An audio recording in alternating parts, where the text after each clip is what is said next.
In Norse mythology, there are 9 worlds. And in one of the worlds, called Asgard, which is the home of the gods, there lived the great goddess Freya, who was queen of Asgard. And one day, toward the end of the winter solstice, the time we call spring, Freya gave birth to a son whom she named Balder.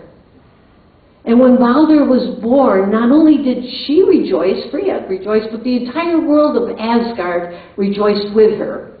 Balder grew to be wise and courageous. He was kind and compassionate to everyone, but especially toward his brother Hodder, who was blind. Balder became known as the god of truth and light, and he was beloved by all. He gladdened the hearts of all those who spent time with him. He was so wise and so handsome and so gracious and so cheerful that he actually gave off light. Sparks of white light shone all around him wherever he went. Now one night Balder had a terrible dream that some misfortune would befall him, leading to his death. And this dream recurred night after night after night, until finally one day he spoke to his mother about it. Now his mother, Freya, the great goddess, had many gifts and strengths. She was the goddess of the sky. And when she shook her blankets, snow fell. And she wove the clouds, and she created thunderstorms and rain. But her greatest gift of all was that she could see into the future. But even though she knew the fates of both gods and humans, she could never tell anyone what she knew about them, nor could she ever change anyone's fate. So when her son told her of his terrible dream, she looked into his future, and she saw that he was destined to die as a young man, and she was devastated. She knew she did not have the power to change that fate, but she was determined to try to save him, and so she traveled throughout all those 9 worlds, and she extracted a promise from everything, every living thing, every element, that they would never do a thing to harm her son. She went into the forest and she asked the trees to protect him, and the trees promised. She ran to the rivers, and they too promised they would not harm him. She looked to the sky, to fire and iron and every metal, and they all took an oath that none would do any harm to her boy. She called upon every disease, every bird and beast, every imaginable poison, everything that crept and crawled, and they all promised that they would do no harm to her son. And so she went back to Asgard happy, knowing that Balder could never be harmed. And when the other gods saw this, they were amazed. He's the strongest one among us, they said. And so they made a sport of him. They amused themselves by throwing things at him. Stones and rocks and darts, even knives and spears, but no matter what they threw, everything just bounced off him and fell to the ground. And they all honored him, all except for one mean trickster god, whose name was Loki. Loki was sometimes good, but most often he was evil.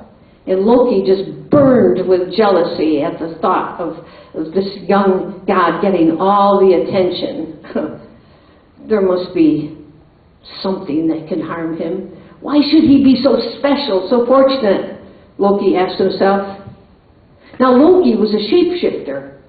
He could take the form of anything he wanted. So he turned himself into a woman, and he went up to Freya, and they spoke as one woman to another. And they spoke of many things, including their children. And Freya told him how her son Balder could now never die, for everything in all 9 worlds promised that they would never harm him. And Loki, as the woman, said, "Oh, great goddess, I hope you are right. Oh, really, I hope you do not overlook anything, because I sometimes fear for your son, the way those young gods throw things at him, knives and spears even. I hope you really got a promise from everything." And Freya looked all around to make sure no evil ear was listening. And she said, "Yes, I am quite sure. I'm quite sure that everything promised, except for this one tiny plant that grows on the eastern side of the world of Valhalla. That plant is so small, so tiny, it could possibly harm anyone. When that plant gets older, I'll go back to Valhalla and I'll extract a promise from it." And as soon as Loki heard that, he bid her farewell, and he walked away, and he took his own form back, and he went right to the world of Valhalla, right on the eastern side there, and he found that little plant. It was mistletoe. And Loki cut a twig of that little plant, and then he twisted it, and he twisted it, and he twisted it on the end to make it into a sharp, sharp point. And then he went back to Asgard, and he went to the place where all the young gods were playing their sport. And he went up to Hodder, and he said, "Oh, you're not honoring your brother. Don't you feel left out?"